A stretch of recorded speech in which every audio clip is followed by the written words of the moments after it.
see the more real thing of our country, what's going on with our country. And the day after his election, he had some people that were more supposedly towards the common man and their ideas, economists and so on. Those were pushed to the side.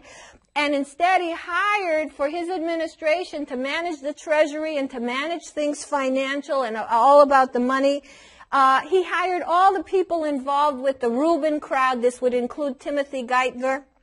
And these were the people that made the rules that allowed the banks to do the kind of gambling they were doing and make the kind of securities that cost them so much trouble.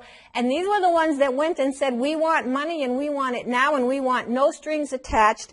And all these people got into position, and that's right soon after that, after he did that, that's when he gave Citigroup, of which Robert Rubin, and I can't get into who these people are, but you can find out, all of them come through Goldman Sachs, as did the Treasury Secretary of Bush, as did the Treasury Secretary of Clinton.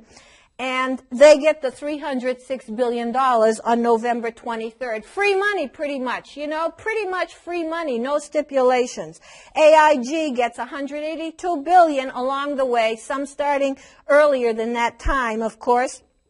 And 70 billion of that went through a back door to banks that no one even knew it was going to go to, and that's being investigated, but you don't hear that on the evening news, or if you do, there's so much to know about it, you can't know about it in a soundbite. And so our interest costs are rising with all this money that has been gone out of our Treasury. We're broke. We weren't broke at the beginning of the year. We weren't broke January 2009.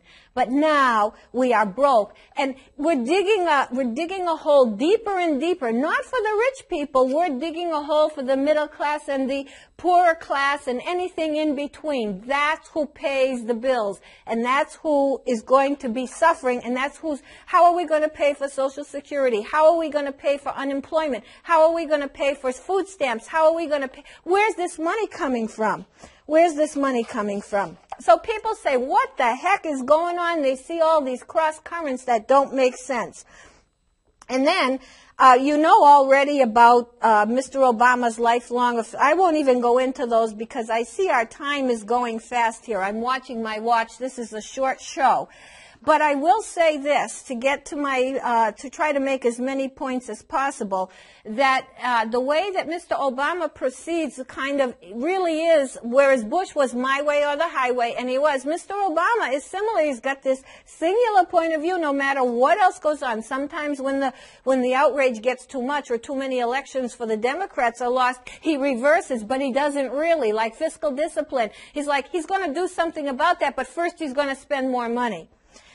So, and all the while, these programs that he's about, like the cap and trade that he so wants, don't think corporations aren't intimately lined up. That's who's pushing for it. Goldman Sachs will run the exchange for how to trade these carbon credits, and GE, which is totally with him, 10,000%, will have the windmills and the smart grids and everything like that. These things are all interlocked with corporate enterprises. Now, 1/3 of the economy is government-owned with all this crud, for lack of a better term, that's gone on. And if we had the health care thing passed the way it was supposed to, it'd be half the economy. And the government has been adding about 10,000 jobs a month. Some is for the census, but way more than that jobs. 33,000 jobs were added in January. The pay has been put up a tiny bit. This is all the while when we're in this terrible problem, and after a while there's not going to be money for the needs that are supposed to be given to the people that expect them as time goes on. We now own the insurance company of AIG. We own banks. We own the auto company. We shafted the bondholders in that. The president fired a CEO of that company. Who ever heard of that? The dealers who own cars, they're in court now. They just told, get the hell out of here. We're not in business anymore. And the unions were put in charge. And the unions of SEIU is run by Andy Stern. You should go read about these unions and see if the kind of union he is running is really good for people. You should know about it.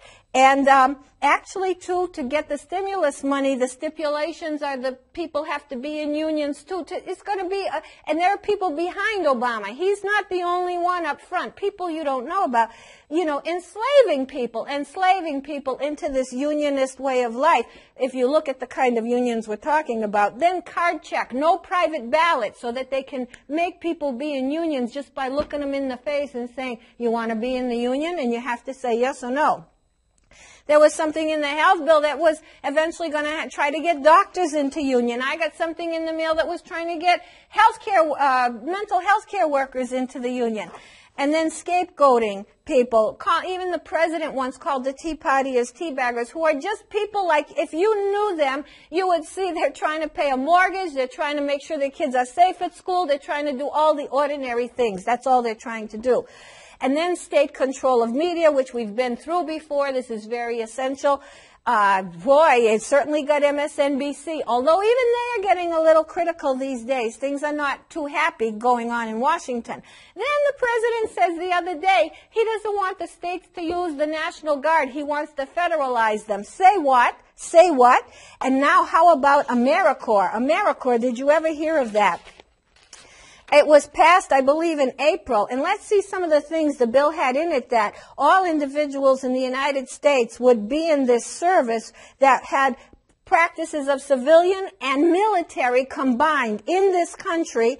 They would have campuses, operational headquarters, superintendents, uniforms for all participants, and youth engagement zones where the service learning is a mandatory part of the curriculum, and that this service learning was going to be integrated into science, technology, engineering, and mathematics. Ladies and gentlemen, this is not the kind of life you want to be living. You want to be bringing people up. You don't want to be forcing them into some kind of manipulation of their thinking and their mindset and how they're going to live their lives.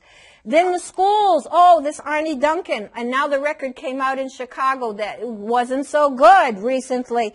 What's going on in the school? Go ask teachers what's happening. They are being turned upside down in a crazy, fast sort of way. And as I told you many times, the record for what Obama did with his cohorts in Chicago with the school system was a zero at the end, and $160 million went down in that effort. Then this idea in the health care bill they were trying to say where there'd be things about whether you can be obese or not, and whether, who should get care, who should not, who's worth more, an elderly person, with some medical problems or a little baby versus the productive member who's in a workable age in the society. These are unbelievable things. Then when he goes to, said he's going to show detainee photos, and we had to go through the whole thing of people rising up saying, why do you want to do that? We already went through that. Why do you want to put to the world showing more pictures of that and reinvestigate the torture when it was already investigated? Then he says he's going to close Guantanamo, which is considered a world-class prison by Amnesty International. It started out not so good, but it's a world-class prison.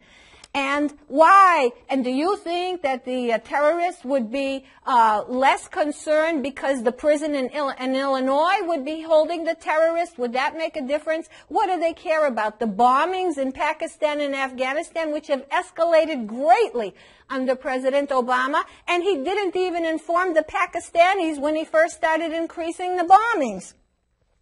So people who say, what the heck is this? And by the way, once I told you about the wreaths, too. This is very interesting, where he threw it on 9/11, the year before he became president. And I saw something of when he went to Kenya before that, and he had to do a similar thing with a wreath. He walked over and he placed it. Very interesting. And then you got the Mirandizing of this Christmas Day bomber, and then they never called the special units for the terrorists, what they're supposed to, and the special units were abolished by Obama right away when he came into office, and he said he was going to have a replacement in the FBI, and that was in August, and actually they found out this replacement was not in operation. What the heck is going on here? He said he wasn't going to give money to the health fund anymore for the workers that helped in 9/11 and now have all kinds of lung disease and are dying and having cancer. And of course that caused an outrage, and he U-turned on that. He U-turns a lot with outrages. then, of course, the time that he took 3 minutes when the people were killed at Fort Hood, talking and joking